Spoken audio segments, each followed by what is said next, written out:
नमस्कार विद्यार्थी मित्रांनो, मी मीरा भोपाळे स्वागत करते तुमचं जय हिंद पाठशाला या यूट्यूब चॅनलमध्ये.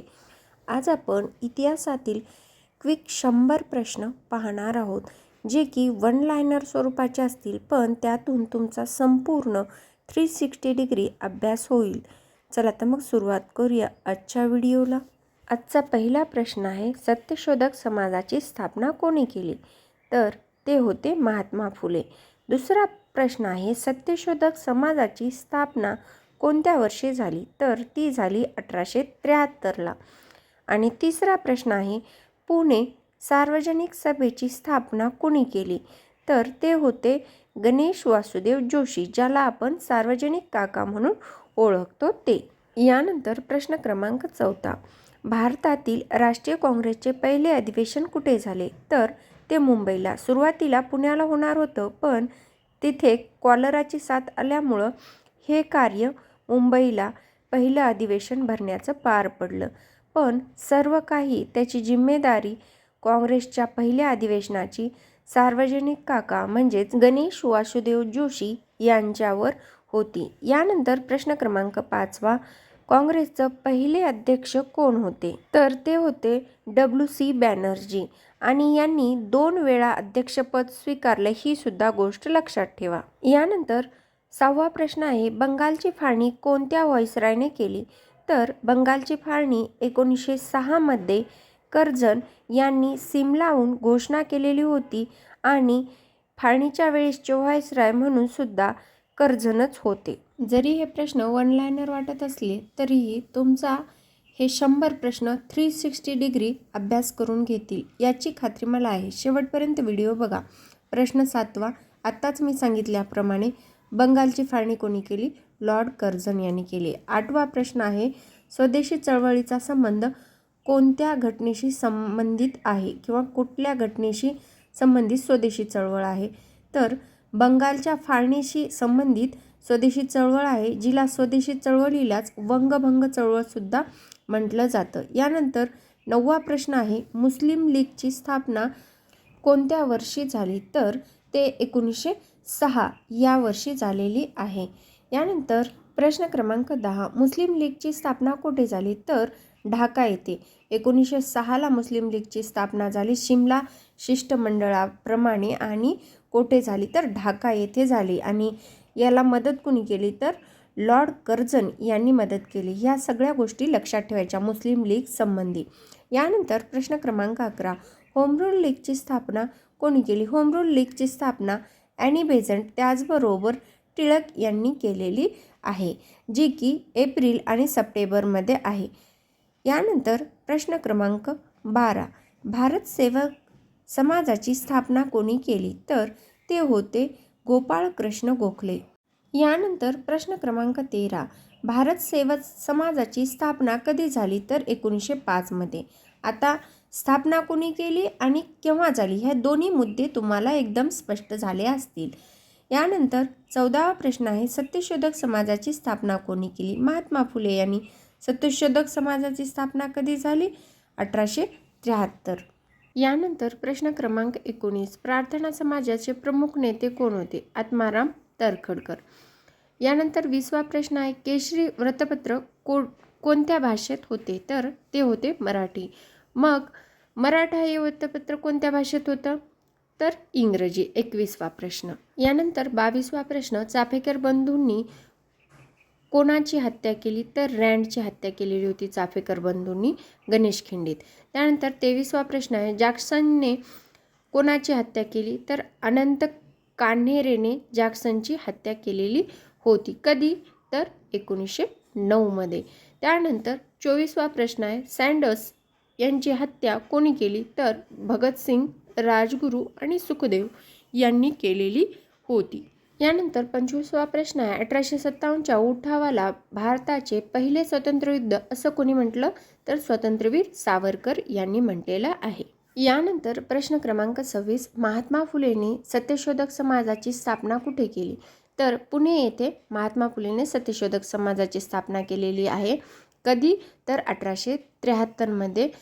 कोणी केली सत्यशोधक समाजाची स्थापना? महात्मा फुलेंनी. हे नॉर्मल प्रश्न आहेत, पण यातून तुमचा 360 डिग्री अभ्यास होणार आहे. त्यामुळं थोडं लक्षपूर्वक पहा आणि थोडे पेशंट ठेवा. सगळा व्हिडिओ तुम्हाला 360 डिग्री अभ्यास करून देईल.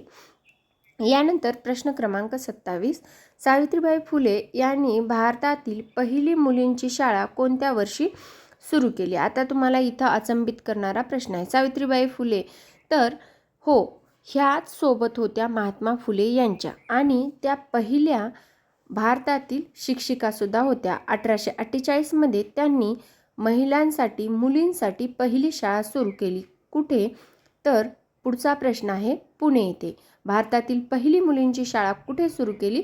तर पुणे येथे. यानंतर प्रश्न क्रमांक 29. गुलामगिरी हा ग्रंथ कुणी लिहिला? महात्मा फुले यांनी लिहिला. शेतकऱ्यांचा असूड हा ग्रंथ कुणी लिहिला? तर महात्मा फुले यांनी लिहिला. लोकहितवादी म्हणून कोण ओळखले जातात? तर ते आहेत गोपाळ हरी देशमुख, ज्यांचा जन्म पुणे येथे झालेला आहे. यानंतर प्रश्न क्रमांक 32. शतपत्रे कुणी लिहिली? गोपाळ हरी देशमुख, ज्यांना लोकहितवादी म्हणतात, त्यांनी शतपत्रे सुधारक या वृत्तपत्रातून लिहिलेली होती. त्यानंतर प्रश्न क्रमांक 33. विधवा पुनर्विवाह चळवळीचे प्रमुख नेते कोण होते? महर्षी धोंडो केशव कर्वे हे विधवा पुनर्विवाहाचे प्रमुख नेते होते. त्यानंतर प्रश्न क्रमांक 34.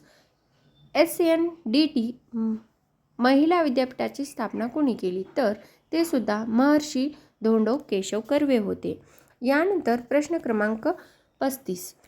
SNDT महिला विद्यापीठाची स्थापना कोणत्या वर्षी झाली? 1916. कोणी केली? महर्षी कर्वे यांनी. आणि कधी झाली? 1916 याला. 36वा प्रश्न आहे. प्रार्थना समाजाची स्थापना कोणी केली? डॉक्टर आत्माराम पांडुरंग तर्खडकर यांनी प्रार्थना समाजाची स्थापना केली. 37वा प्रश्न आहे. प्रार्थना समाजावर कोणत्या समाजाचा प्रभाव होता? तर तो होता ब्राह्मो समाज. यानंतर 38वा प्रश्न आहे. ब्राह्मो समाजाची स्थापना कुणी केली? राजाराम मोहन राय यांनी केलेली होती. आर्य समाजाचा घोषवाक्य काय आहे? तर वेदाकडे परत चला हे आर्य समाजाचं घोषवाक्य आहे. आणि आर्य समाज कुठे स्थापन केला? तोही मुंबईला स्थापन केलेला आहे. त्यानंतर 40वा प्रश्न आहे. रामकृष्ण मिशनची स्थापना कोणी केली? स्वामी विवेकानंद यांनी रामकृष्ण मिशनची स्थापना केलेली आहे. यानंतर 41वा प्रश्न आहे. रामकृष्ण मिशनची स्थापना कोणत्या वर्षी झाली? तर ती झाली 1897ला. गोपाळ गणेश आगरकर यांनी कोणते वृत्तपत्र सुरू केले? तर ते होते सुधारक. 43वा प्रश्न आहे. दर्पण वृत्तपत्राचे संस्थापक कोण आहेत? तर ते बाळशास्त्री जांभेकर आहेत, ज्यांना मराठी वृत्तपत्राचे जनक म्हणून सुद्धा ओळखलं जातं. यानंतर 44वा प्रश्न आहे. दिग्दर्शन मासिकाचे संस्थापक कोण आहेत? तर ते सुद्धा बाळशास्त्री जांभेकर हेच आहेत. आणि 45वा प्रश्न. भारतीय पत्रकारितेचे जनक म्हणून कोणाला ओळखलं जातं? तर भारतीय पत्रकारितेचे जनक म्हणून बाळशास्त्री जांभेकर यांना ओळखलं जातं. निबंधमाला कुणी सुरू केली? तर विष्णुशास्त्री चिपळूणकर यांनी सुरू केलेली आहे. त्यानंतर 47वा प्रश्न आहे. डेक्कन एज्युकेशन सोसायटीची स्थापना कुणी केली? डेक्कन एज्युकेशन सोसायटीची स्थापना टिळक आगरकर व त्यांचे सहकारी यांनी केलेली आहे. त्यानंतर 48वा प्रश्न आहे. फर्ग्युसन महाविद्यालयाची स्थापना कोणत्या संस्थेने केली? तर ती सुद्धा डेक्कन एज्युकेशन सोसायटी होती, जिने फर्ग्युसन महाविद्यालयाची स्थापना केलेली आहे. प्रश्न क्रमांक 49. पुणे सार्वजनिक सभेचे संस्थापक कोण आहेत? तर गणेश वासुदेव जोशी हे पुणे सार्वजनिक सभेचे संस्थापक आहेत. यानंतर सार्वजनिक काका म्हणून कोणाला ओळखलं जातं? तर ते आहेत गणेश वासुदेव जोशी. यानंतरचा प्रश्न क्रमांक 51. 1857च्या उठावाची सुरुवात कुठून झाली? तर मेरठ येथून झालेली आहे. प्रश्न क्रमांक 52. 1857च्या उठावात दिल्ली येथे नेतृत्व कोणी केलं? तर पातशाह जफर खान यांनी दिल्लीचं नेतृत्व केलेलं आहे. प्रश्न क्रमांक 53. कानपूरच्या उठावाचे नेतृत्व कोणी केले? तर नानासाहेब पेशवे यांनी कानपूरच्या उठावाचं नेतृत्व केलेलं आहे. यानंतर प्रश्न क्रमांक 54. झाशीच्या उठावाचे नेतृत्व कोणी केले? राणी लक्ष्मीबाई आपला सर्वांना माहीत आहे. बिहारमध्ये 1857च्या उठावाचे नेतृत्व कुणी केले? तर बिहारमध्ये कुंवर सिंग यांनी 1857च्या उठावाचं नेतृत्व केलेलं आहे. प्रश्न क्रमांक 56. 1857च्या उठावावेळी भारताचा गव्हर्नर जनरल कोण होता? तर लॉर्ड कॅनिंग हा भारताचा गव्हर्नर जनरल होता. यानंतर प्रश्न क्रमांक 57. जर 1857च्या उठावाला एक समर्थ नेता मिळाला असता तर इंग्रजांचे राज्य संपले असते, हे विधान कोणाचं आहे? तर जॉन लॉरेन्स यांचं हे विधान आहे. 58वा प्रश्न आहे, भारतातील राष्ट्रीय काँग्रेसची स्थापना कोणत्या व्हाईसरॉयच्या काळात झाली? तर लॉर्ड डफरिन यांच्या काळात राष्ट्रीय काँग्रेसची स्थापना 1885 साली झालेली आहे. त्यानंतर 59वा प्रश्न, बंगालची फाळणी कोणत्या वर्षी रद्द करण्यात आली? तर 1911ला जॉर्ज पंचम हे आलेले होते, तेव्हा दिल्लीहून ही फाळणी रद्द करण्यात आलेली होती. यानंतर प्रश्न क्रमांक 60. मोर्ले मिंटो सुधारणा कोणत्या वर्षी झाल्या? तर 1909 मध्ये मोर्ले मिंटो सुधारणा, ज्याला मोर्ले मिंटो कायदा किंवा 1909चा कायदा म्हणून सुद्धा ओळखलं जातं. मोर्ले मिंटो सुधारण्याची प्रथम कोणती व्यवस्था सुरू केली? मोर्ले मिंटो सुधारणाने प्रथम स्वतंत्र मतदारसंघ देऊन सुधारणा सुरू केली. त्याला सुधारणा म्हणतील का, हे तुम्ही मला नक्की कमेंट बॉक्समध्ये सांगा. त्यानंतर प्रश्न क्रमांक 62. मॉन्टेग्यू चेम्सफोर्ड सुधारणा कोणत्या कायद्याशी संबंधित आहे? मॉन्टेग्यू चेम्सफोर्ड सुधारणा कायदा 1919चा आहे, ज्याला आपण भारत सरकारचा कायदा 1919चा म्हणून सुद्धा ओळखतो. यानंतर प्रश्न क्रमांक 63. रॉलेट कायदा कोणत्या वर्षी मंजूर झाला? तर रॉलेट कायदा हा 1919मध्ये मंजूर झालेला होता. त्यानंतर 64वा प्रश्न आहे, जालियनवाला बाग हत्याकांड कोणत्या दिवशी झाला? तर 13 एप्रिल 1919 या दिवशी जालियनवाला बाग हत्याकांड झालेला होता. त्यानंतर प्रश्न क्रमांक 65. जालियनवाला बाग हत्याकांडा जनरल डायर यांनी गोळ्या झाडल्या, तर ओडवायर यांनी गोळ्या झाडण्याचा आदेश दिलेला होता. यानंतर प्रश्न क्रमांक 66. असहकार आंदोलन कधी सुरू झालं? तर 1920 मध्ये, ज्या दिवशी टिळकांचा मृत्यू झाला त्याच दिवशी असहकार आंदोलन सुरू झालेलं होतं. ते किती? 1920 मध्ये. यानंतर 67वा प्रश्न आहे, चोरी चोरा घटनेनंतर गांधीजींनी कोणते आंदोलन मागे घेतले? तर ते असहकार आंदोलन होतं. त्यानंतर 68वा प्रश्न आहे, सायमन आयोग भारतात कधी आला? तर सायमन आयोग भारतात 1928ला आलेला होता. यानंतर 69वा प्रश्न आहे, सायमन आयोगात किती भारतीय सदस्य होते? तर सायमन आयोगात एकही भारतीय सदस्य नव्हता, म्हणून तर सायमन गो बॅक अशी भारतीय लोकांनी आंदोलनं केली होती. प्रश्न क्रमांक 70. सायमन गो बॅक ही घोषणा कोणत्या आंदोलनाशी संबंधित आहे? तर सायमन आयोगाच्या विरोधी आंदोलनासाठी सायमन गो बॅक ही घोषणा आहे.